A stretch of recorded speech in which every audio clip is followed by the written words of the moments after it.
Eric Williams states what vaccines are. Vaccines are biological products administered to elicit an immune response resulting in protective and hopefully long-term immunity. While researching the topic of my speech, these evaluations and conclusions of vaccines produced by scientific methods have been studied constantly, especially today. Throughout my speech, I will cover the basics of vaccines, what they are, the effectiveness of them, and I will cover the basic information of the famous, well-known COVID-19 vaccine.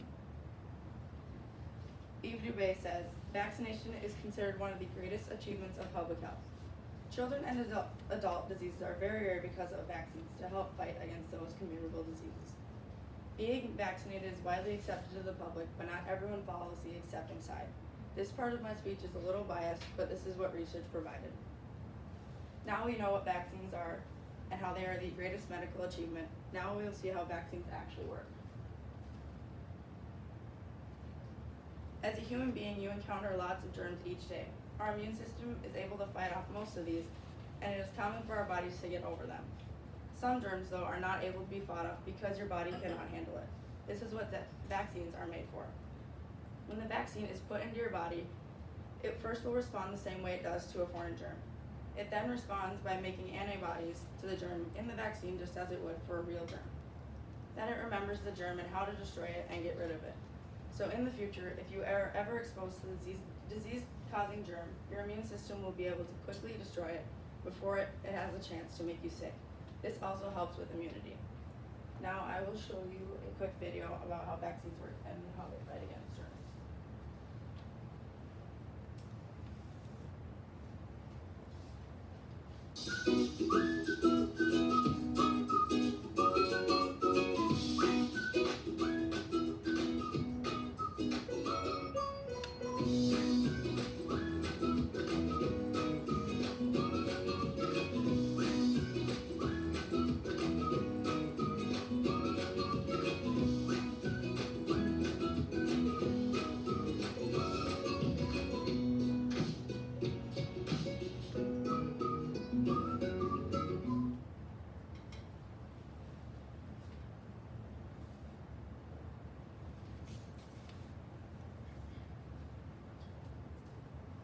Also, not everyone is able to be vaccinated. There are many issues where maybe it isn't a good idea for an individual to be vaccinated. A person might have an underlying health condition, or they could be allergic to something that the vaccine contains. Since we know a little more about a vaccine, how it actually works, and how our body and how our immune system responds to it, now I'll explain the effectiveness of one on the body. Emily Karafalakis states in this article, this is reflected by the fact that some studies found that participants were still describing concerns that vaccines might cause autism, although they knew that experts and scientists had not found any evidence for this. Also, she states, some studies show that vaccine refusers are usually more informed than vaccine acceptors. In this article, Karafalakis talked about having MS, multiple sclerosis, and getting the vaccine. MS is a disease when the immune system eats away at the protecting covering of the nerves. Some are hesitant to get the vaccine that haven't been around for a long time. Sometimes the lack of information given by a vaccine program decreases their success because people want to know more, but there isn't enough evidence for their liking. Although some people aren't able to get vaccinated, those who are able to get the vaccine should to help those to stop the spread of the disease so they don't get the virus. This will be effective for our community and our population. Mark Doherty states, immunization is a perfect example of Adam Smith's theory on the invisible hand in the market. A selfish desire to remain healthy by getting vaccinated will increase overall community welfare by reducing the spread of the disease. The invisible hand theory by Adam Smith is an economical concept.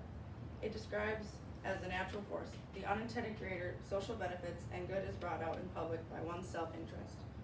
The selfish desire means the article is saying that an individual not getting the vaccine is a selfish act, as you are pretty much saying that you wouldn't help the community to stay safe. Seeing effectiveness on a population of a vaccine is true, but there is still a chance you can get the virus. Next and lastly, I will cover the vaccine you all have heard of, the COVID-19 vaccine, and what part of the population has the vaccine. The Minnesota Department of Health says every Minnesotan age of 12 years and older can get vaccinated. Anyone under the age of 12 is not allowed to get the vaccine. Instead, Minnesota Department of Health says they should consider wearing a mask and maintaining social distance around those they do not live with. So far, 3 vaccines have been approved by the Minnesota Health Department, Emergency Use Authorization, and by the Food and Drug Administration. These vaccines include the Pfizer vaccine, Moderna vaccine, and probably the most common you all have heard of, Johnson & Johnson vaccine.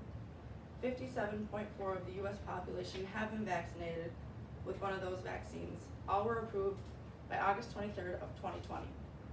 As Ronald Kostoff states, currently there is an avid competition regarding the development and commercialization of vaccine by early 2021. This was said in September of 2020. This is when the vaccine was able to be used and finally ready to fight the virus. We tried wearing masks and social distancing, and those weren't 100% effective, and nothing will be, so people hope the vaccine would be working better. Workers of the Department of Health say, once vaccines are approved by the FDA, companies can market the vaccine under brand names. That's why the Pfizer vaccine is now called the commodity. Sometimes people worry that when this happens, the insides of the vaccine changes and a whole new vaccine has just been released. Some people worry about what can happen when getting the COVID-19 vaccine. Statements like the vaccine will change your DNA will be brought up, or becoming infertile, having a microchip, becoming a new virus, etc. Although the effectiveness of the vaccine helps, people still will unfortunately get the virus. Vaccines are to prevent the long-term effects of the virus and make it so the virus does not hit you as hard.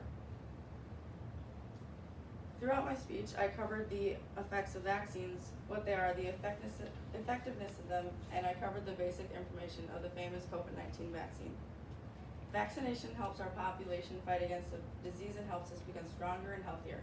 There are many ways to stop the spread of the virus, and it helps by doing your part. Hopefully you know a little more about vaccines, and I hope you enjoyed listening to my speech. Thank you.